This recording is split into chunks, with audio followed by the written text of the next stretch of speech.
Pirmiausiai, tai norėčiau pasidžiaugti, kad šeimininkai daug dažniau pagalvoja apie savo augintinį, tuomet, kada dažnai yra šaudomi fejerverkai. Aš pats irgi prieš naujus metus visą laiką suku galvą, kur padėti augintinį, kaip jį apsaugoti. Bet dėja vis dar galima pastebėti žmonių, kurie keletas minučių iki 12 prieš naujusius metus augintinį vedasi į lauką, nors augintiniui tai tikrai nėra nei aktualu, nei įdomu.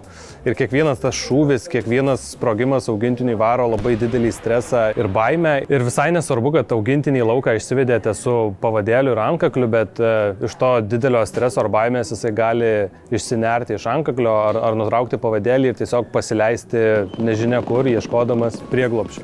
O jeigu augintinis paliekamas vienas namuose, apsaugotas nuo triukšmo, ar reikėtų dar imtis kažkokių papildomų priemonių?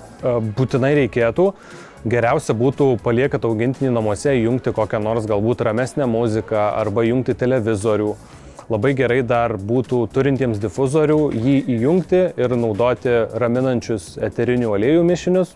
Visada rekomenduočiau naudoti raminančius antkaklius, kurie praverčia ne tik prieš ar per naujosius metus, bet ir bendrai visų didžiųjų švenčių laikotarpiu, kai fejerverkai dažnai šaudomi ir turbūt ir be priežasties, kadangi raminantis antkaklis yra pagamintas raminančių eterinių aliejų pagrindu, tai pavyzdžiui valerijonas ar rumunėlė, jis tinka tiek katėms, tiek šunims ir padeda nusiraminti įvairių stresinių situacijų metu.